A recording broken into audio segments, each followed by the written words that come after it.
If you think this episode of Sister Wives was just another messy tell-all, think again, because what you are about to hear changes everything. Hidden deals, secret money, silent agreements, and years of manipulation all collide in one conversation. And before this episode ends, the family narrative completely unravels. But here's the part no one is talking about. The truth does not come from shouting or tears. It comes from what they accidentally admit. And once you hear it, you will never see this family the same way again. So stay with us, because the real story begins right now. Welcome back, raccoons, because tonight is not just another recap. This is the episode where everything starts to crack, where the smiles finally fall, and where the money secrets that have been buried for years begin to crawl out into the light. And from the very first moment, you can feel it. Something is off, something is tense, something is being hidden, and before anyone even says a word, you already know this is not going to be a normal tell-all. This is the kind of episode where every glance, every pause, every side tells a story, and we open with the host setting the tone. Laughter, wigs, jokes, chaos, fun, but underneath that humor is a warning, because what is about to be discussed is not light, it is not harmless, and it is not small. This is about trust, this is about betrayal, and most of all, this is about money. And once money enters the room, nothing is ever the same again. And as the laughter fades, the real conversation begins, and immediately the focus lands on the confidentiality clause, the one topic that makes everyone uncomfortable. The one issue that no one wants to fully explain, because explaining it would mean admitting too much. And suddenly, the story starts splintering into versions. Mary has one version, Janelle has another. Cody tells something different, and Robin tells something that contradicts all of them. And right away, you can tell no one rehearsed together. No one synced their stories, because every sentence creates a new problem. And Mary says there was a last-minute attempt to silence her, that right before everything was finalized, a confidentiality clause appeared out of nowhere. And it wasn't about protecting privacy, it wasn't about peace, it was about control, because that clause would prevent her from speaking about the sale of her Vegas home and where that money went. And everyone watching already knows where it went, straight into Robin's massive Flagstaff house. And Mary wasn't allowed to talk about it, wasn't allowed to ask for it back, wasn't allowed to demand accountability. And that is when alarm bells start ringing, because why would anyone need silence if nothing improper happened? And while Mary explains her side, you can see it in her face. This isn't gossip to her. This is years of frustration finally cracking open. And she says she didn't understand why that clause needed to exist at all, because it had nothing to do with Coyote Pass. And that is the moment where viewers lean forward, because she's right. Why would land ownership require silence about past financial transfers unless those transfers would raise serious questions? And then Janelle steps in and says something shocking. She says everyone signed an NDA, which makes things even messier, because now the story isn't about whether a clause existed, it's about when it was introduced and why. And according to Janelle, that extra confidentiality clause came in at the very last minute. And according to Robin, it was there from the beginning, and already we see the pattern. Two people insisting opposite truths and neither willing to budge. And then Cody steps in, trying to sound calm, trying to sound reasonable, trying to frame everything as business negotiations, but every word only exposes more, because he explains that he and Mary and Janelle were already in separate financial discussions beyond Coyote Pass, and that is why the NDA was needed. And that statement alone opens a door to years of hidden side deals and backroom agreements that viewers were never told about, because suddenly this isn't about family property anymore. This is about who paid for what, who owes whom, and who benefited the most. And Cody casually drops that he reached an agreement with Janelle where she received some money back from what she contributed to Robin's home, and the number everyone remembers is $170,000. And even then, it feels incomplete, because Janelle doesn't seem thrilled, she seems relieved, like someone accepting a settlement just to be free. And then the focus shifts back to Mary, and this is where everything changes, because Mary is not talking about gifts, she's talking about loans, and that single word shifts the entire narrative. Because a gift is gone forever, but a loan demands repayment. And Mary says clearly that the money from her Vegas home was not a gift, it was a loan, and she expected it back. And suddenly, Cody's language becomes very careful, because he never uses that word. He insists it was a gift. And that difference matters because legally, emotionally, and morally, those are two completely different realities. And then Cody does something that feels cold, even by his standards. He brings up the divorce decree. He says legally he was entitled to half of the Vegas home proceeds, and Mary reluctantly acknowledges that his name was on the deed, even though she says she paid every payment, every bill, every obligation. And then Robin jumps in, trying to support him, but instead revealing how little she understands about finances by claiming he paid occasional bills, as if that equates to ownership. And Mary calmly dismantles that argument, explaining that insurance and taxes are bundled into mortgage payments, which she alone covered. And in that moment, Mary doesn't raise her voice, she doesn't cry, she simply states facts. And that calm is powerful because it suggests preparation, it suggests legal advice, it suggests that this isn't emotional anymore, this is strategic. And when you watch closely, you can almost see the moment when Cody and Robin realize Mary isn't bluffing, because she isn't asking for sympathy, she is asking for what she is owed. And then the conversation turns uglier because Cody and Robin start framing Mary as unreasonable, claiming she wanted more than what was fair. And that is where viewers start asking the real question: fair according to whom? Because every dollar that funded Robin's lifestyle came from somewhere, and it certainly wasn't new income. And as they talk about how much more they supposedly contributed, you can almost hear the silence because no one can explain where that extra money came from. And the implication hangs heavy that it came from family funds, from shared accounts, from an LLC funded by women who no longer benefited. And then Robin begins to cry. Not real tears, but familiar tears, the kind that arrive whenever accountability approaches. And she claims she was advocating for fairness behind the scenes, that she was protecting Mary, that she was trying to do the right thing. But the timing of her emotion feels calculated because it arrives exactly when questions sharpen and her story begins to unravel. And she claims Cody was angry with her and pressured her, and even hints at being threatened by the idea of a backdoor deal. And yet, somehow, she was also the moral compass of the family. And when she says that out loud, it almost feels surreal, because the results of that compass always point in one direction, toward her own security, her own assets, her own comfort.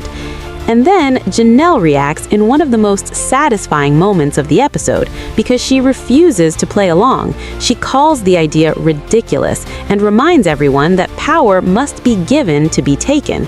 And her expression says everything. She is done pretending.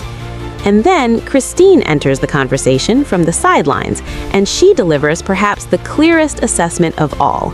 She says the reason nothing works is because there is no trust, no communication, only people speaking through lawyers and producers and resentment. And she is right, because every version of the story contains fragments of truth and massive omissions. And when asked about the alleged backdoor deal, Christine hesitates, and that hesitation is loud, because instead of defending Janelle outright, she says there is truth in all perspectives. And that single sentence creates a ripple, because why wouldn't she immediately shut it down unless she knows something more? And suddenly, viewers are left wondering whether there really were private conversations, desperate moments, when frustration pushed boundaries. And even if nothing happened, the fact that it was discussed at all speaks volumes about how broken this family system had become. And as the episode continues, it becomes clear that Janelle wanted out. She wanted her money, she wanted closure, and Mary wanted justice. And those are not the same thing, because urgency pushes people to compromise, while patience allows people to wait. And Mary has time, she has income, she has legal standing, and she has years of emotional debt waiting to be collected. And when Robin insists again that she doesn't understand why Mary wouldn't trust her, the room almost freezes, because the answer feels obvious to everyone except her. And when she says she doesn't trust Mary because of alleged backstabbing, it sounds hollow, because reaction is not betrayal, and defense is not aggression. And when Suki presses her gently, Robin grows defensive. Her jaw tightens, her tone sharpens, and for the first time, the mask slips just enough to reveal anger underneath confusion. And when the topic turns to why she didn't warn Mary about Cody's plans, Robin hides behind loyalty, claiming she could not betray her husband. And that may be true, but loyalty does not erase responsibility, especially when silence benefits only one household. And as the contradictions pile up, the truth becomes harder to ignore. They wanted protection from future claims. They wanted closure without repayment. They wanted peace without accountability. And that is why the confidentiality clause mattered, because silence would have been cheaper than justice. And as the episode moves towards its final segment, the focus shifts away from money and towards emotion, but the tension remains because unresolved financial trauma bleeds into every conversation. And when the apology scene resurfaces, the wounds reopen. And what should have been healing instead becomes another fracture, because apologies given too late often feel like manipulation rather than remorse. And reactions become defensive, not because people are angry, but because the pain never had time to heal. And as the screen fades, you realize this episode was never really about land or NDAs or even apologies. It was about power. Who had it, who lost it, and who is still fighting to reclaim it. And the most unsettling part is knowing this is only the beginning, because what remains buried has not yet been fully exposed. And once it is, nothing about this family will ever look the same. As the conversation continues, the tension does not ease, it thickens, because once money has been spoken aloud, nothing can be taken back, and every person in that room begins speaking not just from memory, but from years of survival and positioning, and the episode drifts deeper into uncomfortable territory, where even simple questions feel dangerous. And this is where the emotional fractures fully expose themselves, because while the adults debate clauses and ownership, the audience sees something else entirely, a family that stopped functioning long before the cameras arrived, and now those cameras are simply documenting the collapse. And when the focus returns to Mary, she appears different, no longer tentative, no longer hopeful, but resolved. And that shift is important because resolution does not come from forgiveness, it comes from clarity. And Mary speaks with the calm of someone who has accepted that fairness will never be handed to her. It must be taken. And she explains that she was not trying to punish anyone, she simply wanted acknowledgement of what she contributed. And when she says that, it becomes clear this was never about greed, it was about dignity. Because for years, she was told to sacrifice for the family, and she did, repeatedly, until sacrifice turned into expectation, and expectation turned into exploitation.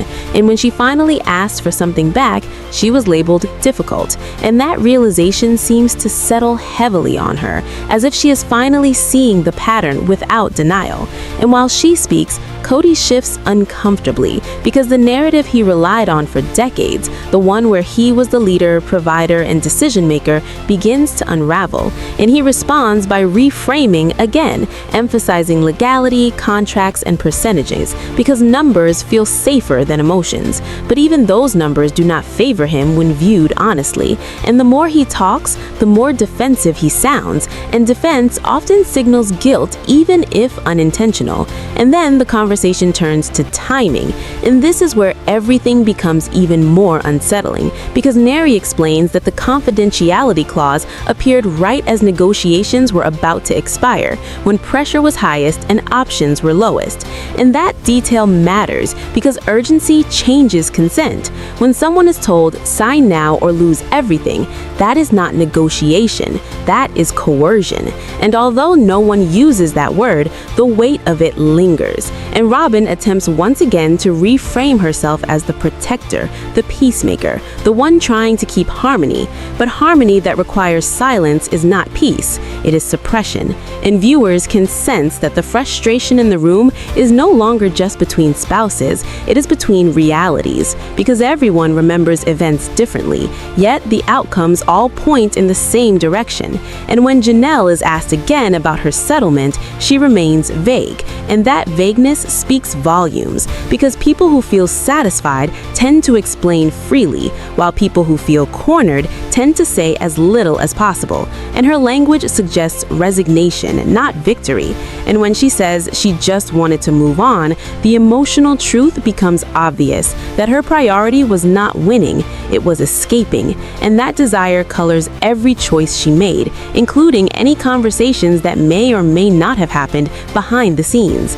And when the topic of the alleged backdoor deal returns, it becomes clear that even the suggestion of it damaged trust permanently. Because whether or not it was pursued, the fact that it was conceivable shows how fractured things were. And Christine, observing from a distance, articulates something profound when she says that nothing could work anymore because it be prescribed by the person who benefited from the harm. And when she speaks with certainty about what Christine required, it comes across as patronizing, even if unintentional. And that tone only deepens resentment because it reinforces the long-standing imbalance where voices were prioritized selectively and silence was valued over truth. And now, with nothing left to lose, those truths are emerging piece by piece. And the most compelling tension is not about what has already been revealed, but about what still remains hidden. Because if this much damage occurred while cameras were rolling, what happened when they were not? And that question lingers long after the screen fades, leaving viewers knowing that the next revelations will not simply clarify the past, they may finally expose it completely. And when the cameras finally stop rolling, what remains is not closure, but clarity. Because this was never just about land or money or apologies. It was about who carried the weight and who benefited from it. And now that the truth is finally surfacing, there is no going back. So the question is not what happens next. The real question is who will finally be held accountable. And if you think this story is over, trust us, it is only just beginning.